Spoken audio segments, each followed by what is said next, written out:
ലോകമെമ്പാടുമുള്ള എല്ലാ world to world television പ്രേക്ഷകർക്കും വചനപ്രഭയുടെ പുതിയ എപ്പിസോഡിലേക്ക് സ്വാഗതം. പ്രാർത്ഥനയോടുകൂടി ഇന്നത്തെ വചന ശുശ്രൂഷ ആരംഭിക്കാം.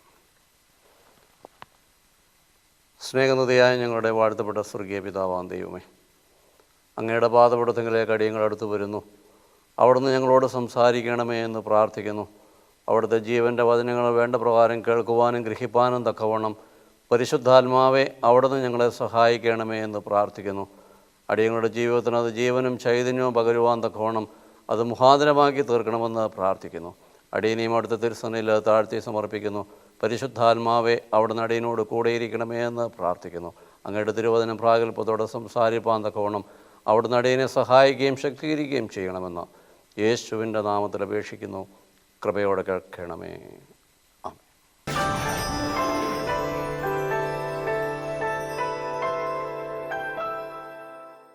അല്പസമയം നിങ്ങളോട് ചിന്തിക്കുവാൻ ആഗ്രഹിക്കുന്നത് പുറപ്പാട് പുസ്തകം 34-ാം അധ്യായത്തിൻ്റെ 6-ാം വാക്യം. The book of Exodus chapter 34 verse 6. യഹോവ അവന്റെ മുമ്പാകെ കടന്ന് ഘോഷിച്ചത് യഹോവയായ ദൈവം കരുണയും കൃപയുമുള്ളവൻ ദീർഘക്ഷമയും മഹാദയും വിശ്വസ്തതയും ഉള്ളവൻ. ത്രിയേക ദൈവത്തിൻ്റെ വലിയ തിരുനാമത്തിന് മഹത്വമുണ്ടായിരിക്കട്ടെ. കർത്താവിനാൽ അനുഗ്രഹിക്കപ്പെട്ട സഹോദരീ സഹോദരങ്ങളെ, ഒരു ദൈവവേദനെ സംബന്ധിച്ച് അവൻ ആരാധിക്കുന്ന ദൈവം ആരാണെന്ന് ഒരു ഉത്തമമായ ബോധ്യം ഓരോ വ്യക്തിക്കും ഉണ്ടായിരിക്കണം. നാമൊക്കെയും ദൈവത്തെ ആരാധിക്കുന്നവരാണ്. കൃത്യമായും ദേവാലയങ്ങളിൽ കടന്നു പോകുന്നവരും ദൈവത്തെ പാടി മഹത്വപ്പെടുത്തുന്നവരും നമ്മുടെ സങ്കടങ്ങളിലും നമ്മുടെ യാതനകളിലൊക്കെയും ദൈവത്തിൻ്റെ സഹായത്തിനു വേണ്ടി ദൈവത്തിൻ്റെ തിരുമുമ്പാകെ നിന്ന് പ്രാർത്ഥിക്കുന്നവരാണ് നാം ഓരോരുത്തരും. എന്നാൽ നമ്മുടെ ദൈവത്തിൻ്റെ സ്വഭാവം എന്താണ്, നമ്മുടെ ദൈവത്തിൻ്റെ പ്രത്യേകതകൾ എന്താണെന്നൊക്കെയും ഞാനും നിങ്ങളും ഓരോരുത്തരും വ്യക്തിപരമായി രുചിച്ചറിയേണ്ടതാണ്. ഇവിടെ സർവശക്തനായ ദൈവം തന്നെ ഇവിടെ വെളിപ്പെടുത്തുകയാണ്. അവിടെ പറയുന്നു, യഹോവയായ ദൈവം കരുണയും കൃപയുമുള്ളവൻ ദീർഘക്ഷമയും മഹാദയയും വിശ്വസ്തതയുമുള്ളവൻ. മോശയുടെ മുമ്പാകെ നിന്നുകൊണ്ട് സർവശക്തനായ ദൈവം ആ ദൈവത്തെക്കുറിച്ച് പറയുകയാണ്, ഞാൻ യഹോവയായ ദൈവമാകുന്നു, കരുണയും കൃപയുമുള്ളവനാകുന്നു, ദീർഘക്ഷമയും മഹാദയയും വിശ്വസ്തതയും ഉള്ളവൻ തന്നെ. ദൈവത്തിൻ്റെ സ്വഭാവത്തിൻ്റേതായ പ്രത്യേകതകളാണ് അവിടെ പറയുന്നത്. നമ്മുടെ ദൈവം ആരെന്ന് ചോദിച്ചാൽ നമ്മുടെ ദൈവം കരുണയുള്ള ദൈവമാണ്, നമ്മുടെ ദൈവം കൃപയുള്ളവനാണ്, ദീർഘക്ഷമയുള്ളവനാണ്, മഹാദയുള്ളവനാണ്, വിശ്വസ്തതയുള്ളവനാണ്. അപ്പോൾ നമ്മുടെ ദൈവത്തിൻ്റെ സ്വഭാവത്തിൻ്റെ പ്രത്യേകതകളൊക്കെയും അവിടെ വിവരിക്കുമ്പോൾ പലപ്പോഴും ഞാനും നിങ്ങളും ദൈവത്തെ പലപ്പോഴും തെറ്റിദ്ധരിക്കാറുണ്ട്. ദൈവം നമ്മളോട് കരുണ കാണിക്കുമ്പോൾ നമ്മുടെ പ്രവൃത്തികളെയും പ്രവർത്തനങ്ങളെയും ദൈവം എല്ലാം അനുഗ്രഹിക്കുന്നുവെന്നും അല്ലെങ്കിൽ ദൈവം അതിനൊക്കെയും അനുവാദം തരുന്നുവെന്ന് ഞാനും നിങ്ങളും പലപ്പോഴും തെറ്റിദ്ധരിക്കാറുണ്ട്. പക്ഷെ ദൈവത്തിങ്കിലേക്ക് തിരിയുവാൻ തക്കവണ്ണം ദീർഘക്ഷമയോടുകൂടി കാത്തിരിക്കുന്ന ഒരു ദൈവത്തെയാണ് നാം കണ്ടെത്തുന്നത്. അതുകൊണ്ടാണ് ദൈവം പറയുന്നത്, ഞാൻ കരുണയുള്ളവനാണ്, ഞാൻ കൃപയുള്ളവനാണ്, ദീർഘക്ഷമയുള്ളവനാണ്. ഇതിനെക്കുറിച്ച് നമ്മെ പഠിപ്പിക്കുവാൻ തക്കവണ്ണം വിശുദ്ധ ലൂക്കോസിൻ്റെ സുവിശേഷം 15-ാം അധ്യായത്തിൻ്റെ 11-ാം വാക്യം മുതൽ ഒരു ഉപമയിലൂടെ നമ്മുടെ കർത്താവ് നമ്മെ പഠിപ്പിക്കുന്ന ഒരു വേദഭാഗമുണ്ട്. പിന്നെയും അവൻ പറഞ്ഞത് ഒരു മനുഷ്യന് 2 പുത്രന്മാരുണ്ടായിരുന്നു. അവരിൽ ഇളയവൻ അപ്പനോട് അപ്പാ, സ്വത്തിൽ നിന്ന് എനിക്ക് ലഭിക്കേണ്ട ഓഹരി തരിക എന്ന് പറഞ്ഞു. അവൻ അവർക്ക് തന്റെ സമ്പാദ്യം വിഭജിച്ചു കൊടുത്തു. ഏറെ നാളുകൾ കഴിയുന്നതിന് മുമ്പ് സകലതും സ്വരൂപിച്ച് ദൂരദേശത്തേക്ക് യാത്രയായി അവിടെ ചെന്ന് ദുർനടപ്പുകാരനായി ജീവിച്ച് സ്വത്ത് ദൂർത്തടിച്ചു കളഞ്ഞു. അവനെല്ലാം ചെലവഴിച്ചു കഴിഞ്ഞപ്പോൾ ആ ദേശത്ത് കഠിന ക്ഷാമമുണ്ടായി. അവന് ബുദ്ധിമുട്ട് അനുഭവപ്പെടുവാൻ തുടങ്ങി. അവൻ ആ ദേശത്തിലെ പൗരന്മാരിൽ ഒരുവനെ അടുക്കൽ ചെന്ന് അവനെ ആശ്രയിച്ചു. അവർ അവനെ തന്റെ വയലിൽ പന്നികളെ മേയ്ക്കുവാൻ അയച്ചു. പന്നികൾ തിന്നുന്ന പയറിന്റെ തവിട് കൊണ്ട് വയറ് നിറയ്ക്കുവാൻ അവൻ ആഗ്രഹിച്ചു. എങ്കിലും ആരും അവന് കൊടുത്തില്ല. അപ്പോൾ അവന് സുബോധം വന്നിട്ട് അവൻ എന്റെ അപ്പന്റെ എത്രയോ കൂലിക്കാർ ഭക്ഷണം കഴിച്ച് ശേഷിപ്പിക്കുന്നു. ഞാനോ വിശപ്പ് കൊണ്ട് നശിച്ചു പോകുന്നു. ഞാൻ എഴുന്നേറ്റ് എന്റെ അപ്പന്റെ അടുക്കിലേക്ക് ചെന്ന് അവനോട് അപ്പാ ഞാൻ സ്വർഗത്തോടും നിന്നോടും പാപം ചെയ്തിരിക്കുന്നു എന്ന് പറഞ്ഞു. ഇവിടെ ഒരു ഉപമയിലൂടെ കർത്താവ് നമ്മെ ഒരു കാര്യം പഠിപ്പിക്കുകയാണ്. ഒരു മനുഷ്യന് 2 പുത്രന്മാരുണ്ടായിരുന്നു. അവരിൽ ഇളയവൻ അപ്പനോട് തൻ്റെ സ്വത്ത് വീതം അവന് കൊടുക്കുവാൻ തക്കവണ്ണം അവൻ്റെ ഓഹരി തരിക എന്ന് പറഞ്ഞ് അവൻ്റെ സമ്പാദ്യം മുഴുവൻ അവന് കൊടുക്കുവാൻ തൻ്റെ പിതാവിനോട് ആവശ്യപ്പെടുകയാണ്. ആ പിതാവ് ആ മകന് തൻ്റെ സ്വത്തുകൾ മുഴുവൻ കൊടുത്തു. അവൻ ഏറെ നാളുകൾ കഴിയുന്നതിന് മുമ്പ് സകലതും സ്വരൂപിച്ച് ദൂരദേശത്തേക്ക് യാത്രയാവുകയാണ്. പിതാവിൻ്റെ അടുക്കൽ നിന്ന് തൻ്റെ സ്വത്തിൻ്റെതായ ഓഹരിയൊക്കെയും വാങ്ങി കൂട്ടുകാരുമൊത്ത് ദൂരദേശത്തേക്ക് യാത്ര പോകുന്ന ഒരു മകനെ കുറിച്ചാണ് അവിടെ പ്രതിപാദിക്കുന്നത്. അവൻ അപ്പനെക്കുറിച്ചോ അപ്പൻ്റെ അവസ്ഥകളെക്കുറിച്ചോ ഈ മകൻ ചിന്തിക്കുന്നില്ല. അവനെ സംബന്ധിച്ച് ലോകപരമായിട്ട് എൻജോയ് ചെയ്യണം, ലോകത്തിൻ്റെ എല്ലാ സുഖങ്ങളും ആസ്വദിക്കുവാൻ തക്കവണ്ണം, കൂട്ടുകാരുമായിട്ട് ലോകത്തിൻ്റെ മോഹങ്ങളിലൂടെ സഞ്ചരിക്കുവാൻ തക്കവണ്ണം പിതാവിൻ്റെ അടുക്കൽ നിന്ന് അവൻ്റെ സ്വത്തിൻ്റെതായ ഓഹരിയൊക്കെയും വാങ്ങി പിതാവിൻ്റെ ഭവനത്തിൽ നിന്ന് അവൻ യാത്ര തിരിക്കുകയാണ്. അവിടെ അതിൻ്റെ 14-ാം വാക്യത്തിൽ നമുക്ക് കാണുവാൻ കഴിയും, അവനെല്ലാം ചെലവഴിച്ചു കഴിഞ്ഞപ്പോൾ എന്ന് പറയുമ്പോൾ തൻ്റെ ഓഹരിയെല്ലാം വാങ്ങി അവൻ ദുർനടപ്പാരുമായി കൂട്ടുകാരുമായി വർഷങ്ങൾ അവൻ ചെലവഴിച്ചു. അവിടെ ഒന്നും അവൻ തൻ്റെ പിതാവിനെ കുറിച്ച് ചോദിക്കുവാനോ പിതാവിൻ്റെ വിവരം തിരക്കുവാനോ ഒന്നും അവൻ അന്വേഷിക്കുന്നില്ല. അവൻ അവൻ്റേതായ സുഖത്തിൽ അവൻ്റേതായ കൂട്ടുകാരുമൊത്ത് അവൻ ദുർനടപ്പുമായിട്ട് അവൻ സഞ്ചരിക്കുകയാണ്. പക്ഷെ അവൻ്റെ കയ്യിലെ പണം മുഴുവൻ തീർന്നു കഴിയുമ്പോൾ ദേശത്ത് വലിയ ക്ഷാമമുണ്ടാവുകയാണ്.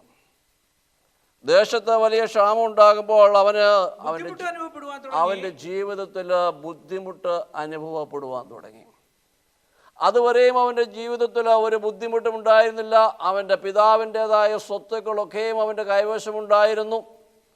അതുകൊണ്ട് അവൻ വളരെ സന്തോഷത്തോടെ ജീവിച്ചു.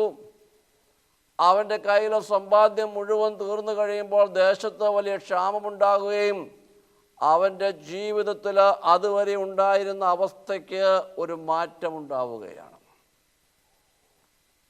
അവൻ്റെ കൂട്ടുകാരൊക്കെയും അവനെ ഉപേക്ഷിച്ച് പോവുകയാണ്. കാരണം അവൻ്റെ കയ്യിലെ സമ്പാദ്യം മുഴുവൻ തീർന്നു പോവുകയാണ്. ആരും അവനില്ലാതെയായി. അവന് ഭക്ഷണം കഴിക്കുവാൻ തക്കവണ്ണമുള്ള ഒരു സാഹചര്യം പോലും അവൻ്റെ ജീവിതത്തിലില്ലാതെയായി. ഒരു പണം പോലും അവനില്ല. ഓരോ നേരത്തേക്കും കഴിക്കുവാനുള്ള ആഹാരം പോലും വാങ്ങിക്കുവാനുള്ള ഭക്ഷണമില്ലാതെ വരുമ്പോൾ അവൻ ആ ദേശത്തിലെ പൗരന്മാരിൽ ഒരുവൻ്റെ അടുക്കൽ ചെന്ന് അവനെ ആശ്രയിക്കുകയാണ്. അപ്പോഴും അവൻ്റെ അപ്പൻ്റെ ഭവനത്തെക്കുറിച്ച് അവന് ചിന്തിക്കുവാൻ കഴിയുന്നില്ല. ആ ദേശത്തിലെ ഒരു പൗരൻ്റെ അടുക്കൽ അവൻ ചെന്ന് അവനെ ആശ്രയിച്ചു. അവനോട് അവൻ എന്താണ് പറയുന്നത്?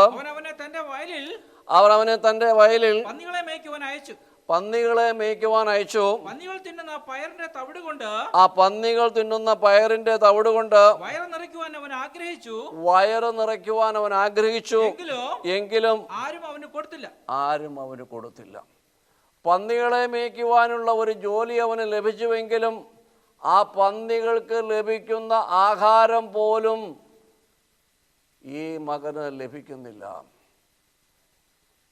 പന്നികൾ വയറ് നിറയ്ക്കുന്നത് പോലെ പയറിൻ്റെ തവിട് കൊണ്ട് വയറ് നിറയ്ക്കുവാൻ തക്കവണ്ണം അവൻ ആഗ്രഹിച്ചുവെങ്കിലും അതുപോലും അവന് ലഭിക്കാത്ത ഒരു ജീവിത സാഹചര്യം അവൻ്റെ മുമ്പിലുണ്ടായി. അപ്പോൾ അവൻ എന്തു ചെയ്തു? അപ്പോൾ അവന് സുബോധം വന്നു.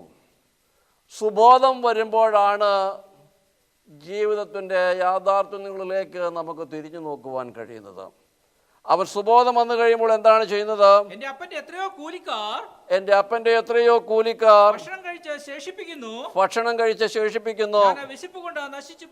ഞാനോ വിശപ്പ് കൊണ്ട് നശിച്ചു പോകുന്നു. അവന് സുബോധം ലഭിച്ചപ്പോൾ അവൻ്റെ പിതാവിൻ്റെ ഭവനത്തെക്കുറിച്ച് ചിന്തിക്കുവാൻ തക്കവണ്ണം ഈ മകൻ തുനിഞ്ഞു. ദൈവത്തിൻ്റെ ജനമേ, ഞാനും നിങ്ങളും മനസ്സിലാക്കേണ്ട ഒരു കാര്യമുണ്ട്. ലോകത്തിൻ്റെ മോഹങ്ങളിലും ലോകത്തിൻ്റെ സുഖസുശ്രുതിയിലൊക്കെയും ഞാനും നിങ്ങളും സഞ്ചരിക്കുമ്പോൾ നമ്മെ കരം പിടിച്ച് വഴി നടത്തുന്ന ദൈവത്തെക്കുറിച്ച് ചിന്തിക്കുവാനോ ദൈവം നമ്മളെ വഴി നടത്തിയ വിധങ്ങളെക്കുറിച്ച് ഓർക്കുവാനോ ഞാനും നിങ്ങളും പലപ്പോഴും മെനക്കെടാറില്ല. ജീവിതത്തിൽ ബുദ്ധിമുട്ടുകളും ഭാരങ്ങളും കടന്നു വരുമ്പോഴാണ് ദൈവത്തിങ്കലേക്ക് മുഖം തിരിക്കുന്നത്. എന്നാൽ നമുക്ക് സുബോധം നമുക്കുണ്ടാകണം, നല്ല ബോധം. സുബോധമെന്ന് പറയുമ്പോൾ നല്ല ബോധം നമുക്കുണ്ടാകണം. ഇവിടെ ഈ മകനെ സംബന്ധിച്ച് അവന് സുബോധം വന്നപ്പോൾ അവൻ്റെ പിതാവിൻ്റെ ഭവനത്തെക്കുറിച്ച് അവൻ ചിന്തിച്ചു. അതുവരെയും അവൻ അവൻ്റെ പിതാവിനെക്കുറിച്ച് ചിന്തിച്ചില്ല, അവൻ്റെ പിതാവിൻ്റെ ഭവനത്തെക്കുറിച്ച് ചിന്തിച്ചില്ല. അവൻ ജീവിക്കുന്നത് മുഴുവൻ ആ പിതാവിൻ്റെ സമ്പത്ത് കൊണ്ടും പിതാവിൻ്റെ അനുഗ്രഹവും കൊണ്ടുമാണ്. അവൻ ഓരോ ദിവസവും ചെലവഴിച്ച് ലോകത്തിൻ്റെതായ സുഖത്തിൽ ജീവിച്ചു പോരുന്നത് എന്ന് ആ പൈതൽ തിരിച്ചറിഞ്ഞില്ല. ഞാനും നിങ്ങളും നമ്മുടെ അനുദിന ജീവിതത്തിൽ ഇങ്ങനെയാണ്. നമ്മളെ കരം പിടിച്ച് വഴി നടത്തുന്ന ദൈവത്തെക്കുറിച്ച് നാം നിങ്ങളും പലപ്പോഴും ചിന്തിക്കാറില്ല. ദൈവമാണ് നമ്മെ ഓരോ നിമിഷവും പരിപാലിക്കുന്നത്. ദൈവത്തിൻ്റെ കരുണയാണ്, അവൻ്റെ ദീർഘക്ഷമയാണ്, അവൻ്റെ മഹാദയയാണ് ഓരോ ദിവസവും എന്നെയും നിങ്ങളെയും പരിപാലിക്കുന്നത് എന്ന് ഓർക്കുവാൻ തക്കവണ്ണം എനിക്കും നിങ്ങൾക്കും പലപ്പോഴും കഴിയാറില്ല. സ്വന്തം മിടുക്കിലാണ് ഞാനും നിങ്ങളും പലപ്പോഴും ആശ്രയിക്കുന്നത്. ഒരുപക്ഷെ വാക്കുകൊണ്ട് പറയുന്നുണ്ടെങ്കിലും ഹൃദയത്തിൻ്റെ അഗാധ തലങ്ങളിൽ ദൈവത്തിന് പരമപ്രധാനമായ സ്ഥാനം നമുക്ക് കൊടുക്കുവാൻ കഴിയുന്നില്ല. സുബോധം നഷ്ടപ്പെട്ടവരായിട്ടാണോ ഞാനും നിങ്ങളും ദൈവവചനം കേൾക്കുന്നത് എന്നൊന്ന് ചിന്തിക്കണം. സുബോധം നഷ്ടപ്പെട്ടു പോയിട്ടുണ്ട് എങ്കിൽ സുബോധം വന്നപ്പോൾ ഈ ദൈവവചനത്തിൽ അവൻ ചെയ്ത അവൻ്റെ പിതാവിൻ്റെ ഭവനത്തെക്കുറിച്ച് അവൻ ഓർമ്മയുണ്ടായി. എന്നിട്ട് അവൻ എന്താണ് ചെയ്തത്?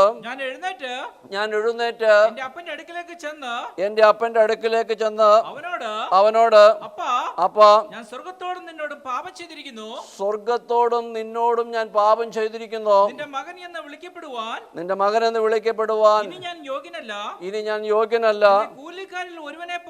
എന്നെ കൂലിക്കാരിൽ ഒരുവനെ പോലെ ആക്കണമേ എന്ന് പറയുമെന്ന് പറഞ്ഞു.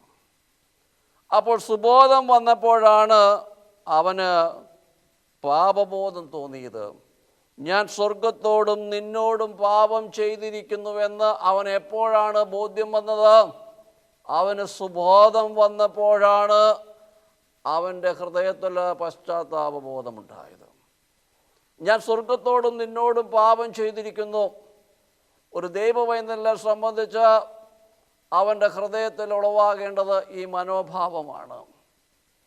വിശുദ്ധനായ ദൈവത്തിൻ്റെ തിരുസന്നിധിയിലേക്ക് കടന്നു വരുമ്പോൾ വിശുദ്ധിയിൽ പ്രസാദിക്കുന്ന ഒരു ദൈവമാണ്.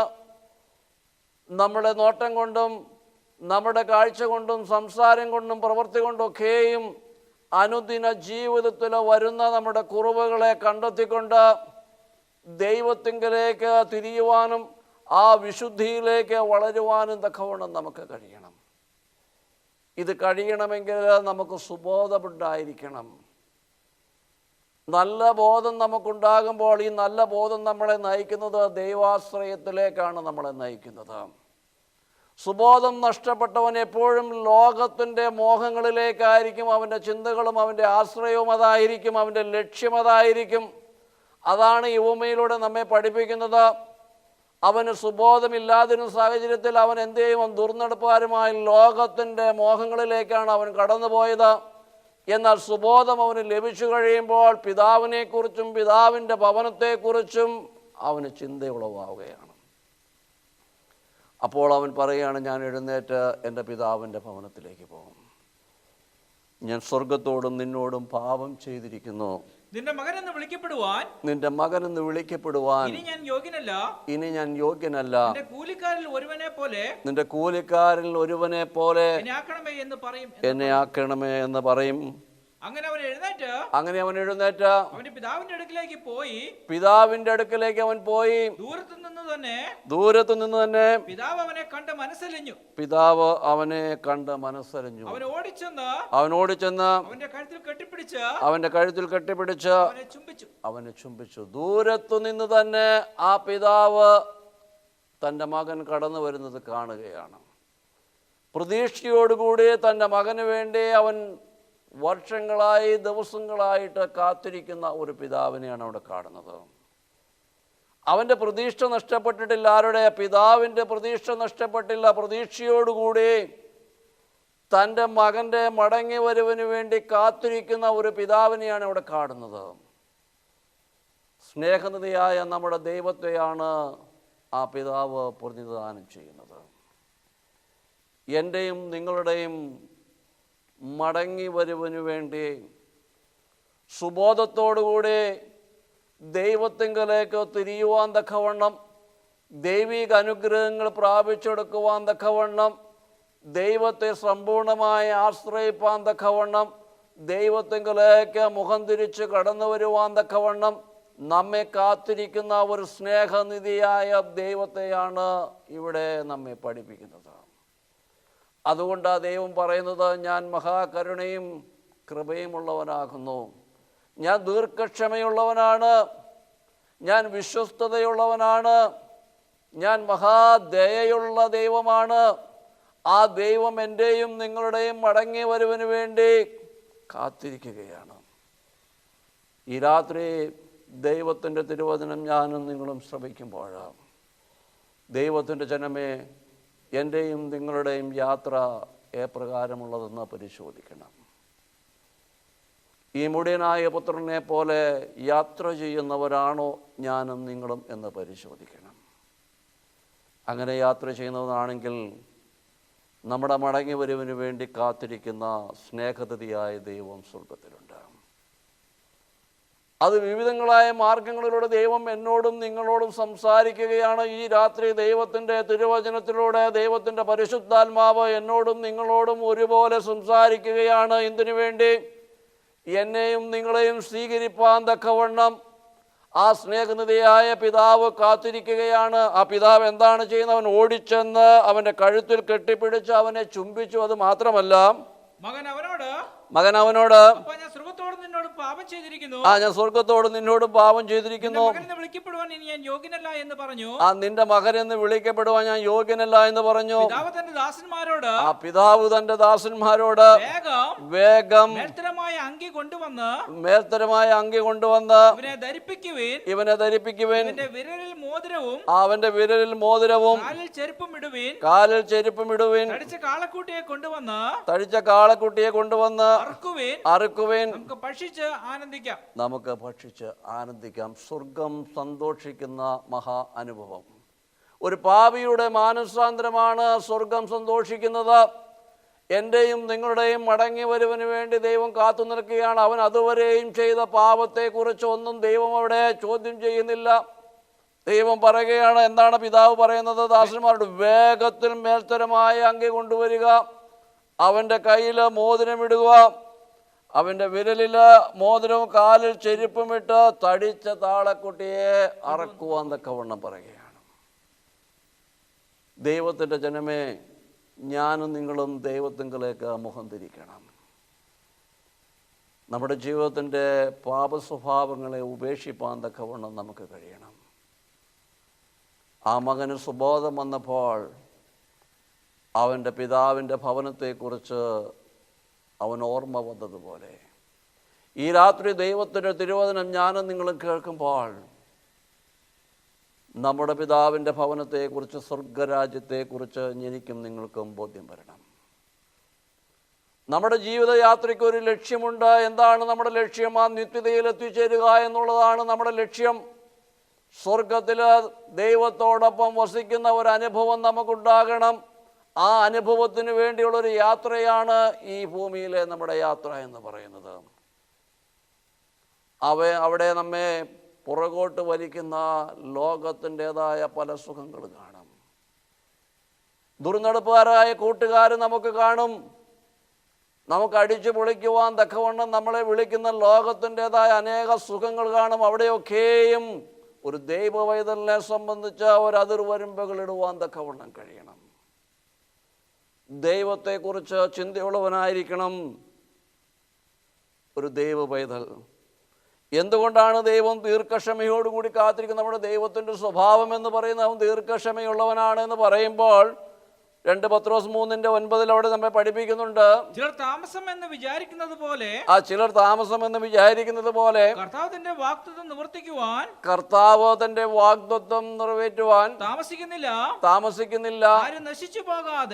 ആരും നശിച്ചു പോകാതെ എല്ലാവരും മാനസാന്തരപ്പെടുവാൻ അവൻ ഇച്ഛിച്ച് നമ്മളോട് ദീർഘക്ഷമ കാണിക്കുന്നേയുള്ളൂ. അപ്പോൾ നമ്മുടെ ദൈവത്തിൻ്റെ പ്രത്യേകത എന്താണ്? അവൻ ദീർഘക്ഷമയുള്ളവനാണ്, അവൻ മഹാകരുണയുള്ളവനാണ്, അവൻ വിശ്വസ്തനായ ദൈവമാണ് എന്ന് പറയുമ്പോൾ ഈ ദൈവത്തിൻ്റെ ദീർഘക്ഷമയെ ഞാനും നിങ്ങളും പലപ്പോഴും തെറ്റിദ്ധരിക്കാറുണ്ട്. നമ്മുടെ എല്ലാ പ്രവർത്തനങ്ങളും നമ്മുടെ പാപത്തിലൊക്കെയും ഞാനും നിങ്ങളും സഞ്ചരിക്കുമ്പോൾ അതൊക്കെയും ദൈവം അംഗീകരിക്കുന്നു എന്ന് ഞാനും നിങ്ങളും പലപ്പോഴും ധരിക്കാറുണ്ട്. പക്ഷെ ദീർഘക്ഷമയോടുകൂടി നമ്മുടെ മടങ്ങി വരവിന് വേണ്ടി കാത്തിരിക്കുന്ന ഒരു ദൈവത്തെയാണ് ഇവിടെ കാണുന്നത്. അവൻ എന്തിനു വേണ്ടി കാത്തിരിക്കുന്നു? ദീർഘക്ഷമയോടുകൂടി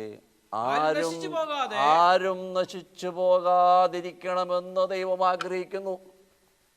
അതാണ് ദൈവത്തിൻ്റെ പ്രത്യേകത. അവൻ്റെ മഹാദയയാണ് അവിടെ കാണിക്കുന്നത്. ഒരു മനുഷ്യൻ പോലും നശിച്ചു പോകരുത് എന്ന് ദൈവം ആഗ്രഹിക്കുകയാണ്. അതുകൊണ്ട് അവൻ ദീർഘക്ഷമയോടുകൂടി ഓരോ പ്രാവശ്യവും ദൈവത്തിൻ്റെ പരിശുദ്ധാത്മാവ് ഓരോ വ്യക്തികളോടും വിവിധങ്ങളായ മാർഗങ്ങളിലൂടെ ദൈവം സംസാരിക്കുകയാണ്. ആരും നഷ്ടപ്പെട്ടു പോകാതിരിപ്പാൻ തക്കവണ്ണം ദൈവത്തിൻ്റെ സ്നേഹത്തെക്കുറിച്ചാണ് അവിടെ നാം തിരിച്ചറിയേണ്ടത്. ലോകത്തിൽ നമുക്ക് പലതരത്തിലുള്ള സ്നേഹങ്ങൾ നമുക്ക് കാണുവാൻ കഴിയും. ദൈവം സ്നേഹമാകുന്നു എന്ന് പറയുമ്പോൾ നമ്മുടെ കുറവുകൾ നോക്കാതെ, നമ്മുടെ ബലഹീനതകൾ നോക്കാതെ നമുക്ക് വേണ്ടി കാത്തിരിക്കുന്ന ഒരു സ്നേഹനിധിയായ ദൈവമുണ്ട്. ആരും നശിച്ചു പോവരുത് എന്ന് ദൈവം ആഗ്രഹിക്കുന്നു. അതുകൊണ്ടാണ് അവൻ ദീർഘക്ഷമയോടുകൂടി കാത്തിരിക്കുന്നത്. അതുകൊണ്ടാണ് നമ്മുടെ ദൈവത്തെക്കുറിച്ച് പറയുന്നത് അവൻ ദീർഘക്ഷമയുള്ള ദൈവമാണ്, അവൻ മഹാകരുണയുള്ള ദൈവമാണ്, അവൻ വിശ്വസ്തതയുള്ള ദൈവമാണ്, അവൻ നീതിയോടുകൂടിയ ദൈവമാണ്. അവൻ്റെ കരങ്ങൾ നീതിയുള്ള കരങ്ങളാണ്.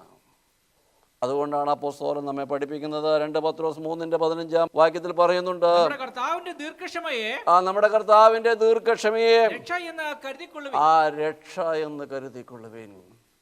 ഈ ദീർഘക്ഷമയാണ് നമ്മുടെ രക്ഷ എന്ന് ഞാനും നിങ്ങളും കരുതണം.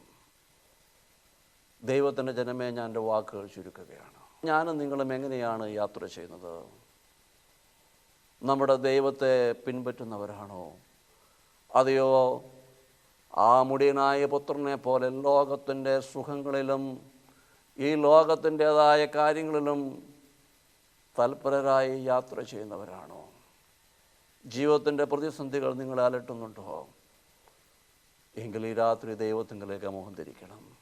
കഷ്ടങ്ങളും വേദനകളൊക്കെയും നിങ്ങളുടെ ജീവിതത്തിലുണ്ടെങ്കിലും സ്വർഗത്തിലെ ദൈവത്തെക്കുറിച്ച് ചിന്തിപ്പാൻ തക്കവണ്ണം കഴിയണം. സ്വർഗത്തെക്കുറിച്ച് ചിന്തിക്കുന്നവനായിരിക്കണം ഒരു ദൈവവേദൽ. ഇവിടെ സുബോധം നഷ്ടപ്പെട്ട് കഴിയുമ്പോൾ ലോകത്തിലേക്ക് അവൻ ചിന്തിച്ചു. പക്ഷെ അവന് സുബോധം വന്നു കഴിഞ്ഞപ്പോൾ അവൻ്റെ അപ്പൻ്റെ ഭവനത്തെക്കുറിച്ച് അവന് ചിന്തയുണ്ടായി. ഈ രാത്രി ഞാനും നിങ്ങൾ ദൈവവചനം കേൾക്കുമ്പോൾ ആ സ്വർഗരാജ്യത്തെക്കുറിച്ച് ഒരു ചിന്തയുള്ളവരായി ഞാനും നിങ്ങളും തീരണം. സ്വർഗമെന്നൊരു രാജ്യമുണ്ട്. ആ രാജ്യത്തിൽ ഞാനും നിങ്ങളും എത്തപ്പെടണം. അവിടെ എത്തിച്ചേരുവാൻ തക്കവണ്ണം എനിക്കും നിങ്ങൾക്കും വേണ്ടി കാത്തിരിക്കുന്ന ഒരു സ്നേഹതയായ ദൈവമുണ്ട്. ആ ദൈവത്തിങ്കലേക്ക് മുഖം തിരിക്കുമെങ്കിൽ എൻ്റെയും നിങ്ങളുടെയും കഷ്ടങ്ങളും വേദനകളും ഭാരങ്ങളൊക്കെയും ഏറ്റെടുക്കുവാൻ തക്കവണ്ണം സർവശക്തനായ ഒരു ദൈവം നമ്മെ ഈ രാത്രി മാടി വിളിക്കുകയാണ്. അവൻ മഹാദയുള്ള ദൈവമാണ്. അവൻ കരുണയുള്ള ദൈവമാണ്. അവൻ വിശ്വസ്തനായ ദൈവമാണ്. ആ ദൈവത്തിൻ്റെ പാദപീഠത്തിലേക്ക് മുഖം തിരിക്കുവാൻ തക്കവണ്ണം ദൈവത്തിൻ്റെ പരിശുദ്ധാത്മാവ് എന്നെയും നിങ്ങളെയും ഒരുപോലെ സഹായിക്കട്ടെ എന്ന് പ്രാർത്ഥിച്ചുകൊണ്ട് ഞാൻ എൻ്റെ വാക്കുകൾ ചുരുക്കുന്നു. നമുക്കൊരു നിമിഷം പ്രാർത്ഥിക്കാം. സ്നേഹനിധിയായ ഞങ്ങളുടെ വാഴ്ത്തപ്പെട്ട സ്വർഗീയ പിതാവാം ദൈവമേ, അവിടുത്തെ തിരുവചനത്തിലൂടെ ഞങ്ങളോട് കൃത്യമായി സംസാരിച്ച എല്ലാ കൃപകൾക്കായിട്ടും നന്ദിയോടെ ഞങ്ങൾ സ്തുതിക്കുന്നു കർത്താവേ. അവിടുത്തെ പാദപീഠത്തിലേക്ക് മുഖം തിരിപ്പാൻ തക്കവണ്ണം ദൈവമേ, ആ സുബോധം നഷ്ടപ്പെട്ട മുടിയനായ പുത്രനെ പോലെ അല്ല കർത്താവേ, സുബോധത്തോടുകൂടി കർത്താവെ അവിടുത്തെ സ്വർഗത്തെക്കുറിച്ച് ചിന്തിപ്പാനും സ്വർഗരാജ്യത്തിന് അവകാശികളായി തീർക്കുവാനും തക്കവണ്ണം ദൈവമേ വചനം കേട്ട ഓരോ മക്കളെയും അവിടുന്ന് സഹായിക്കണമേ എന്ന് പ്രാർത്ഥിക്കുന്നു. കഷ്ടങ്ങളും വേദനകളും ഭാരങ്ങളുമായി തിരുമുഖത്തേക്ക് നോക്കുന്നവർക്ക് ദൈവമേ ആശ്വാസദായകനായിരിക്കണമേ എന്ന് പ്രാർത്ഥിക്കുന്നു. അവിടുന്ന് കരുണ ചൊരിയണമേ എന്ന് പ്രാർത്ഥിക്കുന്നു കർത്താവെ. അടിയനെയും അവിടുത്തെ തിരുസന്നിധിയിൽ താഴ്ത്തി സമർപ്പിക്കുന്നു. പരിശുദ്ധാത്മാവെ അവിടുന്ന് കരം പിടിച്ച് വഴി നടത്തുകയും നയിക്കുകയും ചെയ്യണമെന്ന് യേശുവിൻ്റെ നാമത്തിൽ അപേക്ഷിക്കുന്നു. കൃപയോടെ കേൾക്കണമേ.